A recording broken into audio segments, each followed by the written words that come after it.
o resultado que você ainda não tem está atrás da página que você ainda não leu e da mentalidade que você ainda não transformou. Bem-vindos ao Clube da Mente de Ouro. Aqui transformamos leitura em resultados. Hoje encerramos o capítulo 6, gente. Livro Mindset, a nova psicologia do sucesso, de Carol Dweck. Capítulo 6, relacionamentos, mindsets apaixonados. Ou não. E hoje nós encerramos, né? O capítulo 6, nós dividimos o capítulo 6 em 4 partes. Hoje é a 4ª e última parte. Nessa parte final, a gente vai entrar num território muito sensível, tá? Ao mesmo tempo muito profundo. Que é um território que vai falar sobre timidez, vai falar sobre rejeição, vai falar sobre bullying e vai falar sobre vingança, né? Então, assim, são 4 temas muito sensíveis e profundos. E nós vamos abordar todos eles, tá? Com a leitura do livro. Então, como sempre, vamos para a leitura, faço a leitura, depois eu pego esse texto riquíssimo que a Carol Dweck coloca nessa parte final do capítulo 6 e gero com ela uma ferramenta de transformação para que vocês possam implementar, colocar em prática na vida de vocês hoje ainda, ok? Então, vamos lá. O primeiro subtítulo é timidez. Sob certos aspectos, a timidez é o contrário do que estávamos comentando. Examinávamos pessoas que usam outras para se estimular. Os tímidos se preocupam com a possibilidade de que os outros os diminuam. Frequentemente têm receio de ser julgados ou de se envergonhar em situações sociais. A timidez pode impedir que as pessoas façam amigos ou desenvolvam relacionamentos.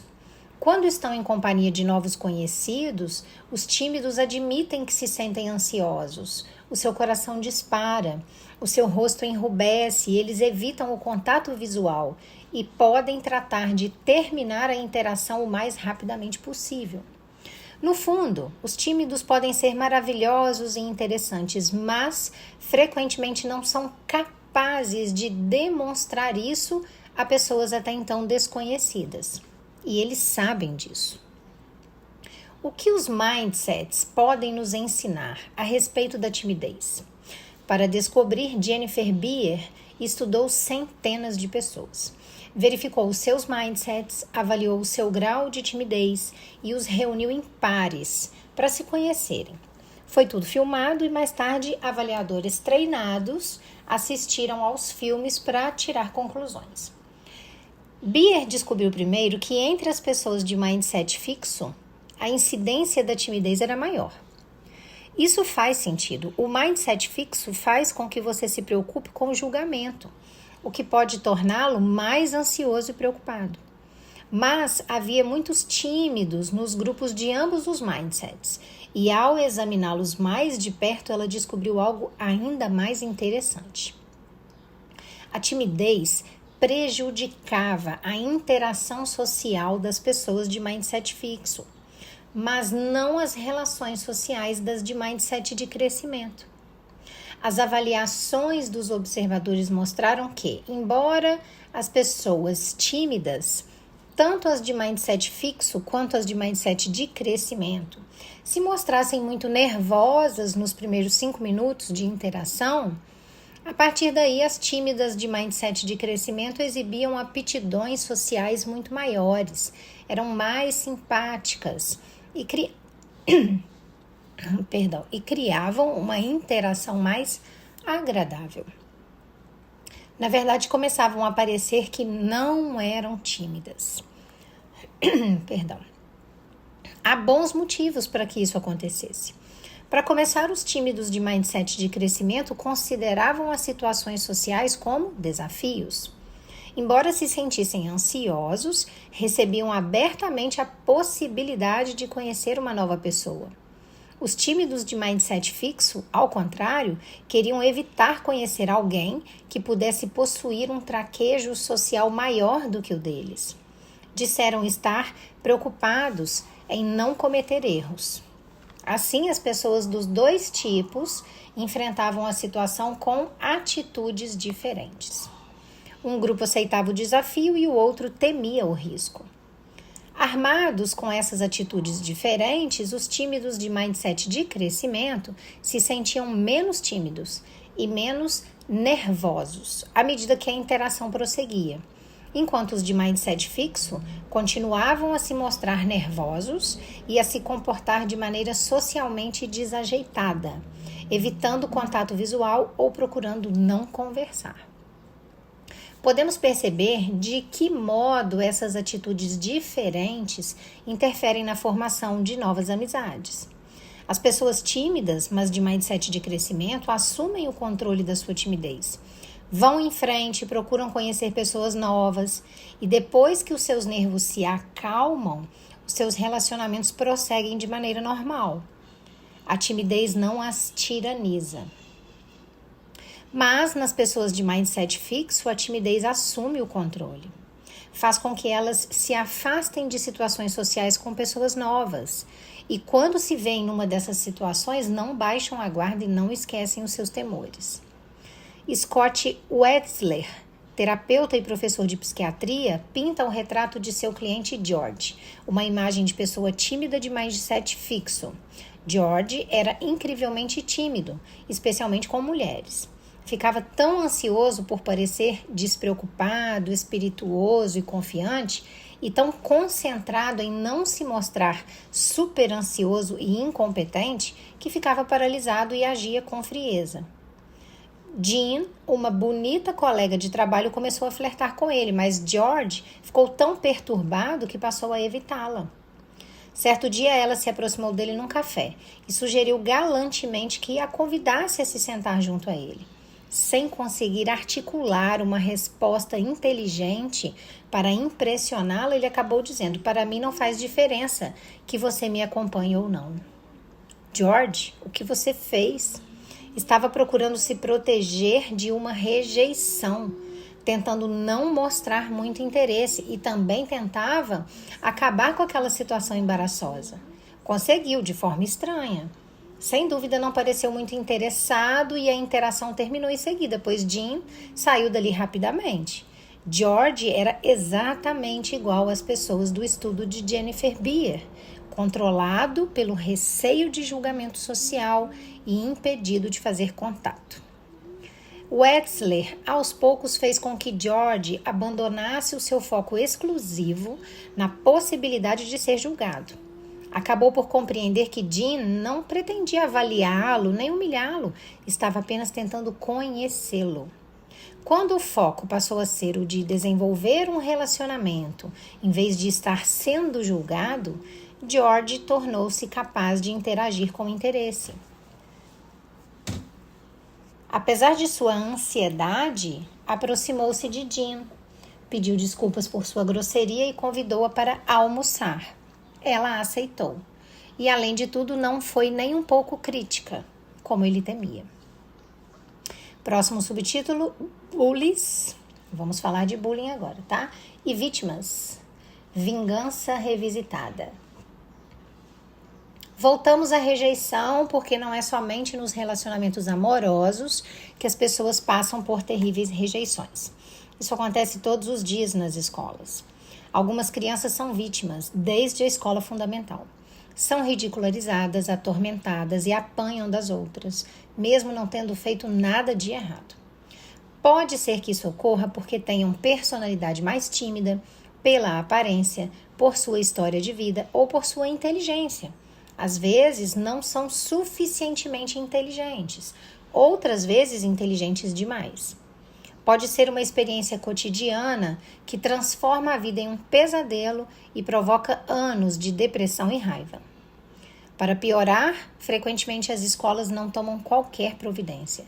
Isso porque muitas vezes as coisas acontecem longe da vista dos professores, ou porque os protagonistas são os alunos mais populares da escola, como os atletas. Nesse caso, pode ser que as vítimas e não os bullies sejam consideradas problemáticas ou desajustadas. Como sociedade, até recentemente, não prestávamos muita atenção. Então vieram os tiroteios nas escolas. Em Columbine, o caso mais notório, os 2 meninos tinham sido implacavelmente atormentados durante anos. Outro aluno, também objeto de maus tratos, contou o que sofreram no ensino médio. Nos corredores, os brutamontes os empurravam para dentro de armários e os xingavam enquanto os demais riam do espetáculo. No almoço, jogavam suas bandejas no chão e pisavam nelas, ou atiravam a comida sobre eles. Enquanto as vítimas comiam, empurravam sua cabeça para dentro do prato. Nos vestiários, antes das aulas de educação física, os bullies os espancavam porque os professores não estavam por perto. Próximo subtítulo: Quem são os bullies? O bullying envolve julgamento. Trata-se de demonstrar quem é mais importante ou tem mais valor. As crianças mais fortes julgam as mais fracas.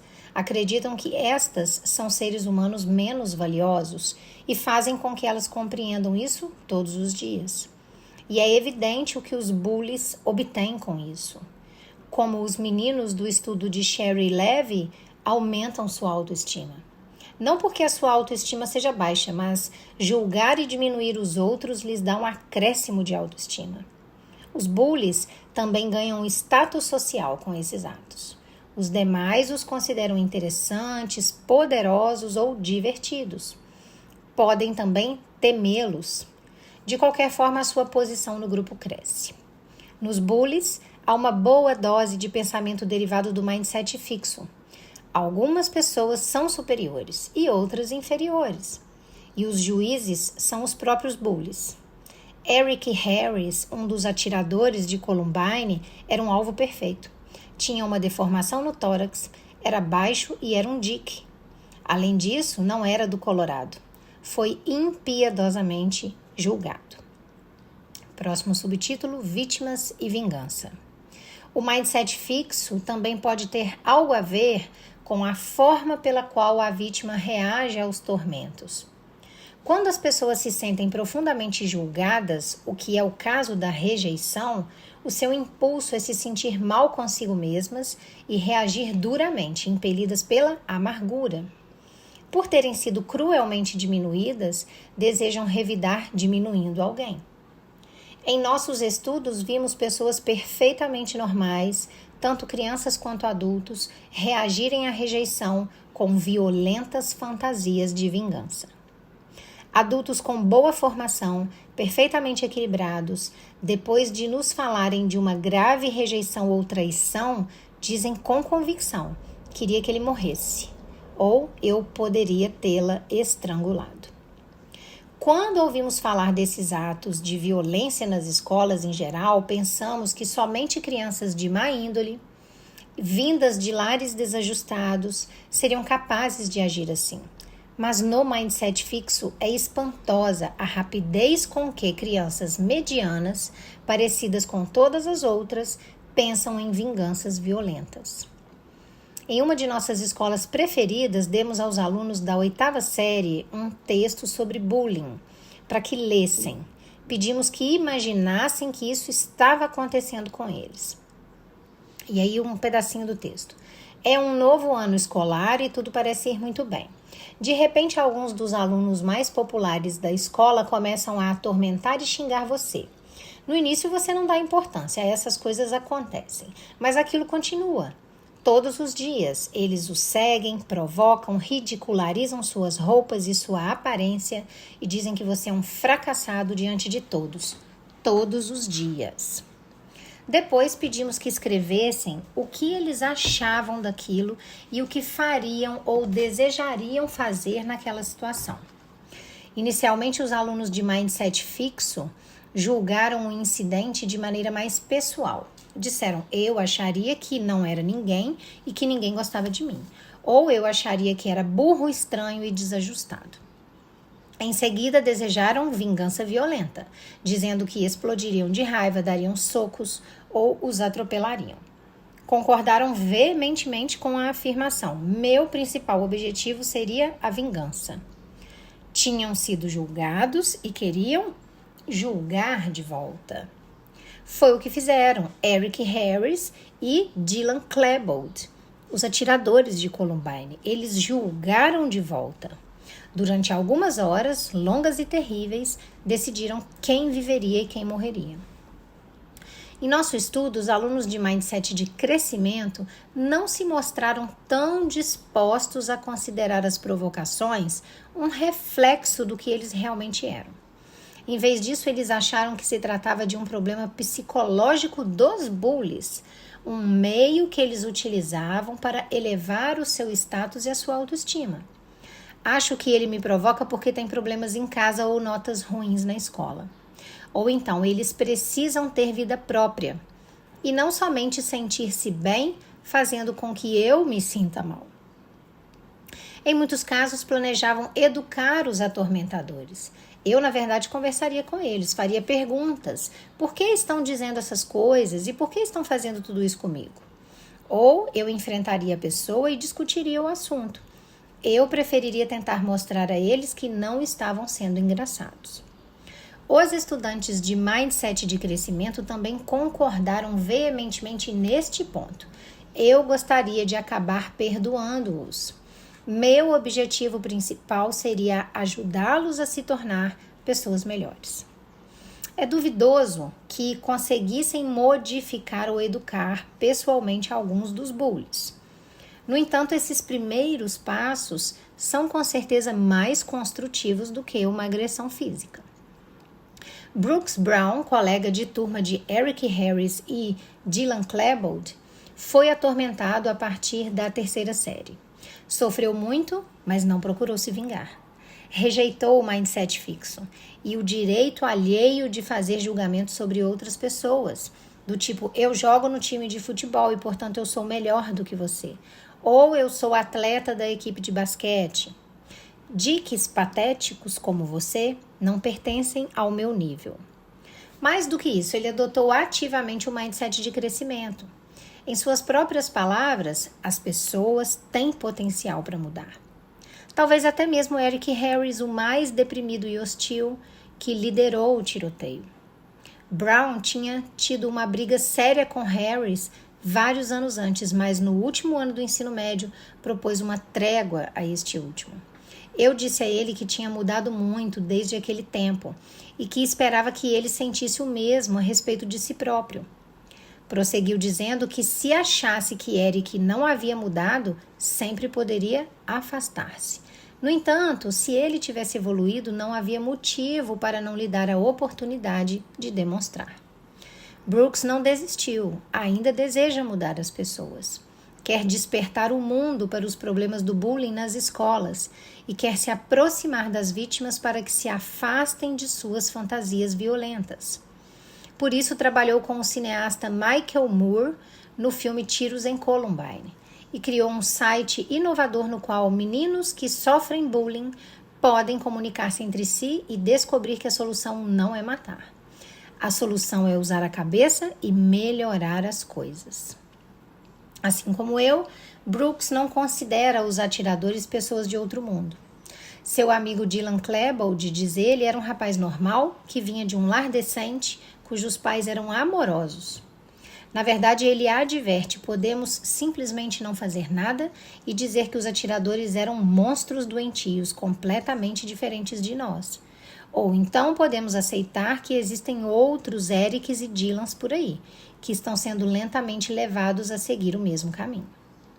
Mesmo que no início a vítima não tenha mindset fixo, a continuidade do bullying pode instilá-lo, especialmente quando os outros nada fazem ou até passam a participar dos tormentos. As vítimas dizem que quando são ridicularizadas ou diminuídas e ninguém vem em sua defesa, começam a acreditar que merecem aquilo. Começam a se julgar e a acreditar que são inferiores. Os bullies julgam. As vítimas aceitam o julgamento. Às vezes, isso permanece dentro delas e pode levar à depressão e ao suicídio. Outras vezes, explode em violência. Próximo subtítulo, o que se pode fazer? Em geral, é difícil para uma criança sozinha impedir a ação dos bullies, especialmente quando estes são apoiados por outros. Mas a escola pode fazer isso, mudando o seu mindset. As culturas das escolas frequentemente promovem o mindset fixo. ou pelo menos se conformam com ele. Aceitam a ideia de que algumas crianças se sintam superiores a outras e se achem no direito de atormentar quem quer que seja. As escolas também consideram desajustados aqueles a quem pouco podem ajudar. Mas algumas escolas obtiveram uma drástica redução do bullying, combatendo a atmosfera de julgamento e criando outra de colaboração e autoaperfeiçoamento. Stan Davis, terapeuta, conselheiro escolar e consultor, desenvolveu um programa anti-bullying que funciona bem. Partindo da obra de Dan Olvels, um pesquisador norueguês, o programa de Davis ajuda os bullies a se transformar, ajuda as vítimas e empodera os espectadores para intervir em auxílio delas. Em poucos anos, o bullying físico em sua escola decresceu 93% e as provocações 53%. Darla, da terceira série, era gorda, desajeitada e chorona. Era um alvo tão fácil que metade da classe a atormentava, batendo nela e xingando-a diariamente, com aprovação geral. Vários anos depois, com o programa de Davis, o bullying parou. Darla aprendeu melhores habilidades sociais e chegou a ter amigas. Depois foi para a próxima etapa escolar e 1 ano mais tarde relatou o que tinha acontecido. Os colegas da escola fundamental a haviam ajudado a fazer amigos e a protegeram dos novos colegas quando tentaram atormentá-la. Davis também consegue modificar os bullies. Na verdade, alguns dos alunos que ajudaram Darla eram os mesmos que anteriormente a atormentavam. O que Davis faz é o seguinte: primeiro, embora exija disciplina constante, ele não procura julgar o bully como uma pessoa. Ele não critica suas características pessoais. E, em vez disso, ele faz com que se sinta querido e bem-vindo à escola todos os dias. Em seguida, ele elogia todos os passos na direção correta. Porém, novamente, não elogia a pessoa, e sim o seu esforço. Notei que você não tem entrado em brigas. Isso me mostra que você está procurando se relacionar melhor com os outros. Podemos perceber que Davis está direcionando os alunos para o mindset de crescimento. Ajuda-os a considerar os seus atos como parte de um esforço de aperfeiçoamento. Mesmo que a mudança não seja intencional por parte dos bullies, eles agora podem tentar fazer com que seja assim. Stan Davis incorporou em seu programa o nosso trabalho sobre elogios, críticas e mindsets. E tem funcionado bem. Eis uma carta que recebi dele. Prezada doutora Dweck, sua pesquisa modificou radicalmente a forma como trabalho com os alunos. Já estou vendo resultados positivos com o uso diferente da linguagem com a qual eu dou feedback aos jovens. No próximo ano, toda a nossa escola participará de uma iniciativa para aumentar a motivação dos estudantes, baseada no feedback de crescimento. Cordialmente, Stan Davis. Ren Ginot, conhecido psicólogo infantil, também mostra de que maneira os professores podem afastar os bullies de sua tendência ao julgamento e dirigi-los para o aperfeiçoamento e a compaixão. Eis a carta de uma professora a um menino de 8 anos que atormentava os demais na classe. Observe que ela não insinua que ele seja mau e demonstra respeito ao se referir à sua liderança, usando palavras eruditas e solicitando seus conselhos. Caro Jay, a mãe de Andy me disse que seu filho andou se sentindo muito infeliz este ano. O ostracismo e os xingamentos o deixaram triste e solitário. Estou preocupada com essa situação. A experiência que você tem como líder em sua turma faz com que você seja um dos que podem me aconselhar neste caso. Valorizo a sua habilidade de ter empatia com os que sofrem. Por favor, escreva-me dando sugestões sobre a melhor maneira de ajudar o Andy. Sinceramente, sua professora. Um artigo do New York Times sobre bullying nas escolas se refere a Eric Harris e Dylan Klebold como 2 adolescentes desajustados. Isso é verdade. Eles não se ajustavam. Mas os bullies nunca eram considerados desajustados, porque realmente não eram. Eles ajustavam-se perfeitamente.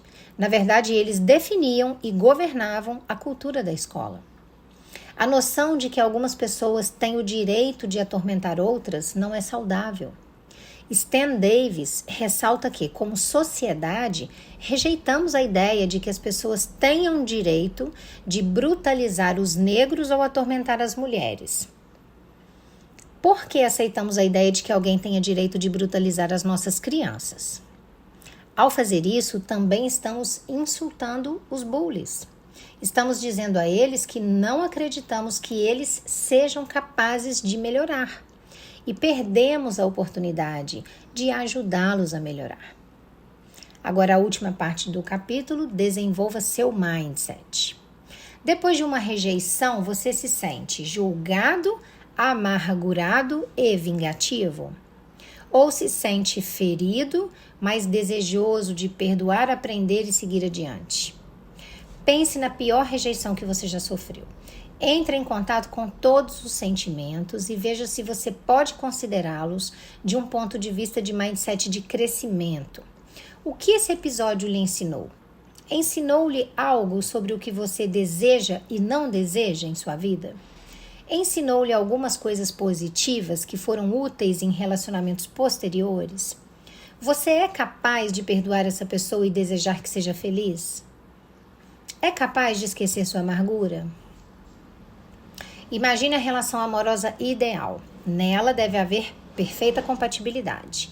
Nenhum desacordo, nenhuma concessão, nenhum grande esforço.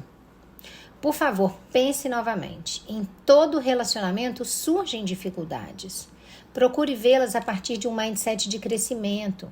Os problemas podem ser um veículo para o desenvolvimento de maior compreensão e intimidade. Permita a seu parceiro mencionar as suas divergências. Ouça com atenção e debata de maneira paciente e carinhosa.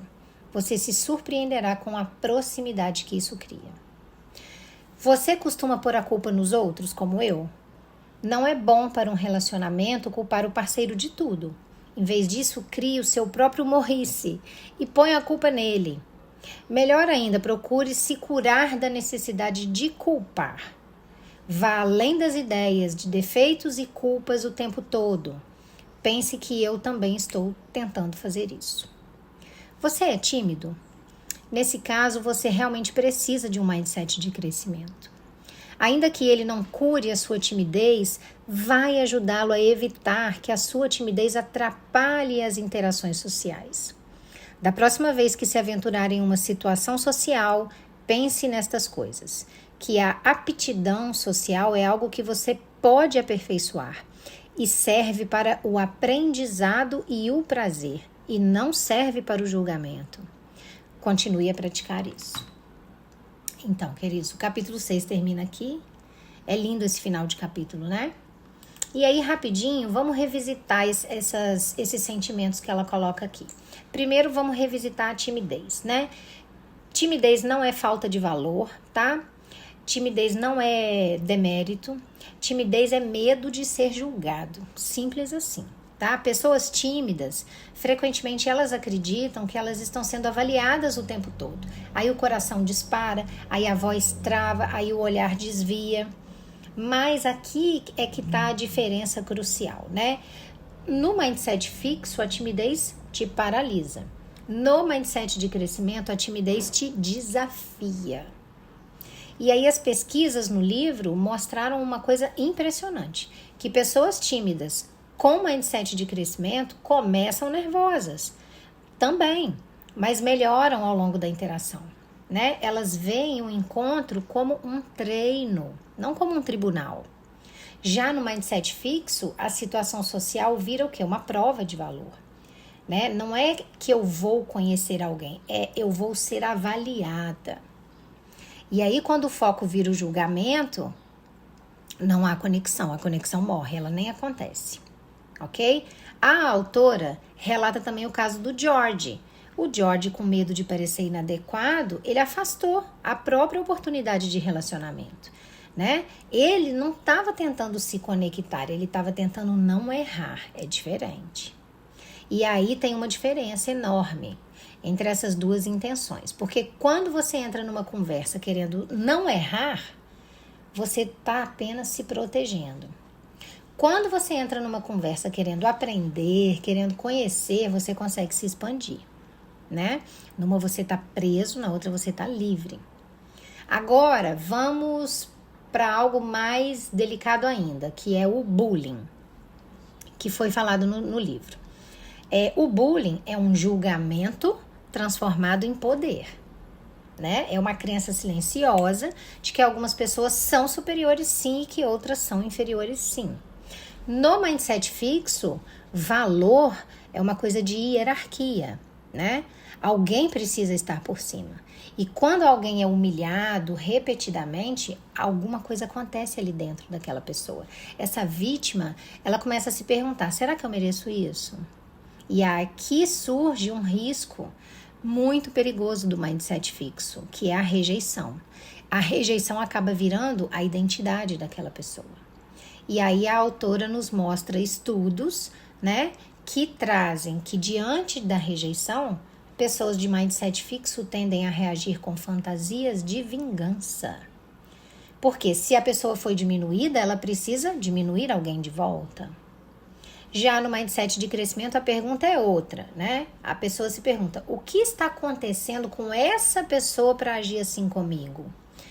Isso não significa que você vai aceitar o abuso. Isso significa que você não vai permitir que o julgamento do outro defina quem você é. Bingo, né? E tem escolas que já entenderam isso profundamente. Porque quando o ambiente deixa de reforçar o julgamento e ele passa a reforçar o desenvolvimento, o bullying despenca, ele não encontra mais espaço. Porque o foco deixa de ser quem quer melhor e passa a ser quem está aprendendo, quem está se desenvolvendo. E aí, finalmente, a autora chega na parte prática, né, desse capítulo, que é o quê? Desenvolva o seu mindset. Aí ela te dá conselhos, né? Ela te pergunta, depois de uma rejeição, você se fecha ou você aprende? Depois de um conflito, você julga ou você cresce? Depois de um erro social, você se rotula ou você pratica mais para melhorar? E ela propõe uma coisa muito poderosa nessa parte do livro, né? Ela propõe que você revisite a pior rejeição da sua vida, não para você reviver essa dor, tá? Mas para você extrair dessa situação o aprendizado que ela veio trazer para você. Então, se pergunte, o que essa experiência te ensinou sobre o que você quer e sobre o que você não quer mais aceitar, né? Você consegue perdoar? Você consegue seguir? Você pode crescer a partir disso? Porque relacionamento ideal não é relacionamento com ausência de conflito, vamos entender. Relacionamento ideal é presença de maturidade na hora do conflito, né? Não é compatibilidade perfeita, é disposição para evoluir. Se você é tímido, ela dá um outro conselho, pede para que você guarde esse conselho, que a habilidade social não é um talento fixo. A habilidade social é uma prática que você acumula de tanto praticar. Ok? Então você pode entrar na próxima conversa que você for ter com esse pensamento. Eu não estou aqui para ser julgado, eu estou aqui para aprender. Né? Porque você não controla como que os outros agem, mas você controla a mentalidade com que você responde a como os outros agem. Bingo! Né? É aqui que entra o seu poder. No meu livro Mente de Ouro é isso que eu ensino. Eu ensino como você transforma a rejeição em crescimento, como você transforma a insegurança em desenvolvimento, como você transforma a comparação numa construção de identidade sólida. No Mente de Ouro você aprende a reestruturar suas crenças limitantes, a fortalecer a sua autoestima sem precisar diminuir ninguém, a desenvolver a sua inteligência emocional na prática, a construir as suas relações de forma consciente, de forma madura. E você ainda recebe um bônus, que é o que eu chamo de cofre dourado da prosperidade, que traz exercícios para você fortalecer a sua mentalidade diante de rejeições, diante de críticas, diante de situações sociais, quaisquer que sejam desafiadoras. São exercícios curtos, práticos e diários. tá? Então eu vou deixar o link na descrição do vídeo, no primeiro comentário fixado, e vou ficar imensamente lisonjeada se vocês acessarem. Agora, vou fazer uma pergunta para vocês responderem nos comentários, porque aí vocês raciocinam em cima dessa resposta. Escreve aqui para mim. Diante de uma rejeição, você reage com julgamento ou com crescimento? Você tira aprendizado dessa rejeição e cresce, ou você julga? Ok? Lembrando sempre, você está no Clube da Mente de Ouro. Aqui não tem teoria vazia. Aqui é vida real. Aqui você não aprende apenas a prosperar. Aqui você aprende a se posicionar emocionalmente diante da vida. Porque relacionamentos não revelam quem você é. Os relacionamentos revelam qual mindset você está usando no momento. E você pode mudar de mindset, né? A rejeição, ela pode te encolher ou pode te expandir. Você escolhe. A timidez pode te paralisar ou pode se tornar um treino. Você escolhe. O julgamento, ele pode te definir ou ele pode se tornar um combustível de crescimento para você. Você escolhe. Você não controla o mundo, mas você controla a mentalidade com que você enfrenta esse mundo. Ok? Como sempre, eu termino os nossos vídeos te lembrando de que o resultado que você ainda não tem, com certeza está atrás daquela página que você ainda não leu. E é por isso que eu estou aqui, para ler essa página para você, com você e por você. Ok? E o resultado que você ainda não tem, ele também está atrás, sabe do quê? Da forma como você decide interpretar o que você vive. Tudo é interpretação. Então já te peço, se inscreve no Clube da Mente de Ouro, continua comigo, porque o próximo capítulo, ele vai abrir uma nova dimensão na sua vida e na sua evolução, ok? Um beijo grande no coração de vocês.